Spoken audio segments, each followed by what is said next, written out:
Hey guys, welcome back. This is Decolation and my buddy Brian.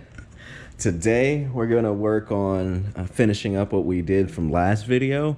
So in order to do that though, we need to get the front accessories on. We're gonna fully dress out this engine. I think I'm missing like maybe one or two things, like one sensor. But other than that, this is gonna be fully dressed out by the end of this video. And then my buddy Brian's gonna have a better idea of where he's going to be routing his beautiful handiwork of lines that he did last video. Looks amazing. So yeah, we're going to get on that, and then if we have time towards the end of the video, I may hop on finishing these holes. I bought 12 more drill bits. I get the feeling that's not enough, but I'm praying that 12 is enough. All right, guys, catch you guys in the time lapse.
Hey guys, I hope you enjoyed watching that time lapse. As you saw, we finally got this beautiful engine all dressed up. We're missing the alternator. The alternator I got was the wrong one, so we're gonna do that a little bit later. Brian, how was it? Oh, it was a lot of fun, man. Haven't built an engine in a long time. Nice. So as you see, we got the front accessories on. I had to switch the valve covers, which pushed the oil fill back there, but no worries. And I got the new, very trick oil dipstick in. But yeah, and last little bit you saw us getting this mounted as well. So got a lot of work done today. Thank you again, Brian. Came in clutch as always. We're here. Yep. So right now we're ever so quickly inching on the part where I'm parts limited to do certain things. So fingers crossed. But yeah, let's get into some light. I'm too dark for you to not see that. All right, but thank you guys again. I really do appreciate you guys watching my videos. If you like the video, comment down below, hit the subscribe button, hit that like button, and have a good one. Peace.